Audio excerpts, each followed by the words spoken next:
I think like when the internet first came out, this is before the social media of the internet, and apps and smartphones.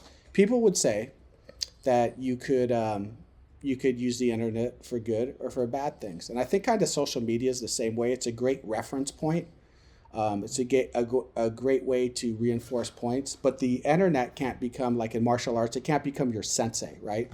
You have to, and I'll give you a good example from jiu-jitsu. So John Jock Machado had a seminar a couple weeks ago, and he brought in some guys he came up in the 80s and 70s with in Brazil. And these guys, man, it was amazing, man. And they all have their own academies in Brazil now. And some of them are here in the United States, but these were guys like at point zero for jiu-jitsu, with all the, Hickson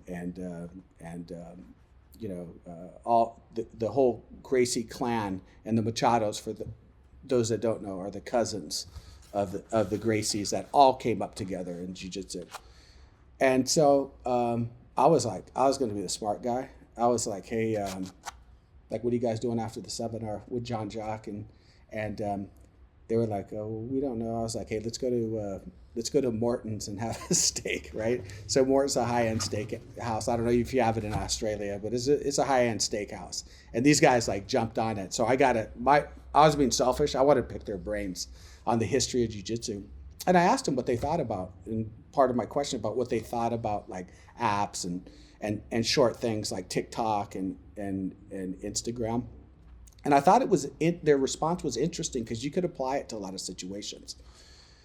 So they said that it was a scourge basically because they would have students come into class trying to do a flying armbar or something crazy, and they would point out to the student in the beginning they don't understand defense, right? And so in the Machado system, it's very important to develop good defensive skills and good subjugation skills and basics to control and hold a person, and then the submissions will open up, right?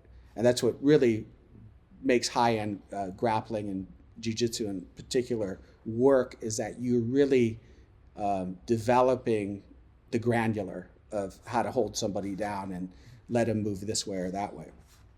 And so I thought that was really interesting, because I often tell my own students, like, hey, you're not going to learn from a book, and now you're not going to learn from the internet or an app, although it's a good reference point. It's not all bad, but the internet can't be your sensei. And so I think with a lot of that too, like the internet or autodidact type learning, it's good, but at some point, like, it's like you got to go back to school, or you got to get a certificate, or you should probably pursue higher education. Or once you do that, I know you had mentioned that you went back to school to pursue a security advanced degree, a master's degree. I did the same thing before I retired from policing. And, it didn't happen. I didn't finish college and then start a master's degree. I got a lot of work and experience in between that. I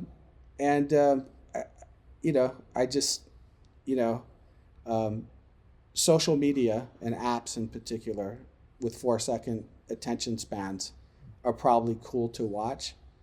But what's dastardly is that there's so many people that take advantage of that situation. I'm going to be the next guy that spins on my head and hits an arm bar and whatnot. None of that's practical.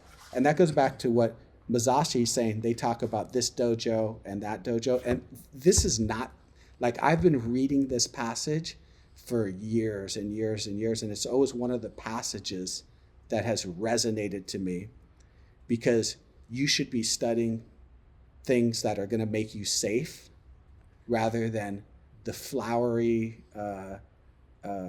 crazy things that look cool but are not going to keep you safe.